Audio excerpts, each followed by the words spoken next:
Bonjour les amis, j'espère que vous allez bien. Aujourd'hui, je vais vous raconter l'histoire d'Aladin. Alors, soyez prêts. Dans un pays lointain, un jeune garçon appelé Aladin habitait seul avec sa maman. Il n'avait pas beaucoup d'argent et vivait pauvrement. Or, un jour, un homme en noir se présente à lui et lui dit: Je suis le frère de ton père. J'ai appris sa mort alors que je voyageais. Je viens prendre en main ta destinée.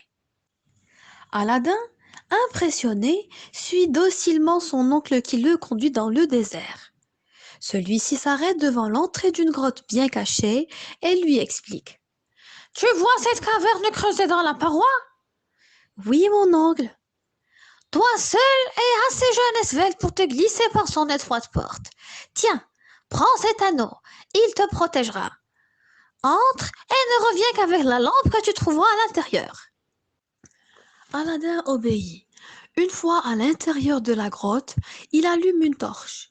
Et quand ses yeux se sont habitués à la clarté qui succède aux ténèbres, il peut contempler les mille et une merveilles qui s'entassent là. Trésors précieux, pierres, joyaux. Il empoche un tas de pierres précieuses, s'empare de la lampe et regagne la surface tout de suite après. Mais, gonflé de trésors comme il l'est, il lui est à présent impossible de se faufiler par la porte étroite. Eh bien, dit impatiemment son oncle, as-tu cette lampe? Alors donne-la-moi. Je vous la donnerai, rétorque Aladin, surpris et pris de soupçons, à condition que vous m'aidiez à sortir. Non, d'abord la lampe. Aladin s'obstinant, son oncle l'enferme dans la grotte. Aladin est prisonnier de la grotte humide et glacée. Il supplie son oncle de le libérer, mais celui-ci est parti. Aladin frissonne, se frotte les mains pour les réchauffer, et, oh surprise, un génie surgit soudain de l'anneau.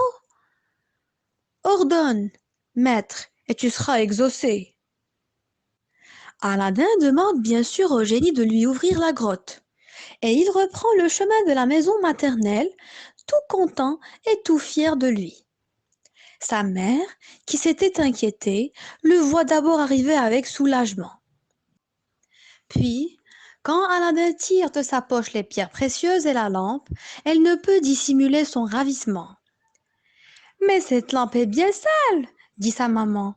Je vais la faire briller. À peine a-t-elle frotté la lampe avec son chiffon qu'un nouveau génie apparaît et dit à Aladin: Ordonne, maître. Oreille attentive et bon vouloir.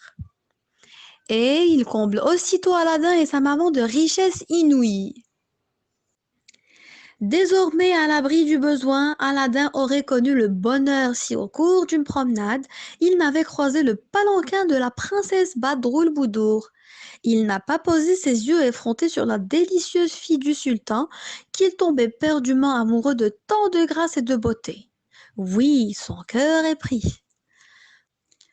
De nouveau, Aladin s'adresse au génie de la lampe, son seul et dernier recours. Il lui demande de lui faire la faveur d'une entrevue secrète avec la princesse. Le génie accepte. Alors, Aladin déclare sa flamme à la belle princesse. Badroulboudour, de son côté, trouve le jeune homme charmant et tout à fait à son goût.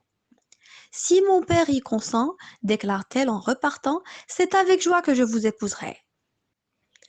Aladin, fort de ce consentement, va alors trouver le sultan suivi d'un magnifique cortège qu'il a demandé au génie. Le sultan est impressionné par tant de splendeur. Il accorde alors à Aladin la main de Badroulboudour, sa fille. Pour plaire à sa jeune épouse, Aladin obtient du génie une dernière faveur, qu'il lui bâtisse en guise de cadeau de noces le plus admirable, le plus magnifique des palais qui soit au monde.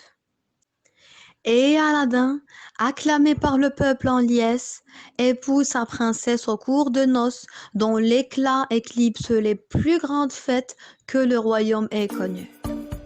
Mes amis, notre histoire a pris fin. Je vous donne rendez-vous demain avec une nouvelle histoire. Ciao!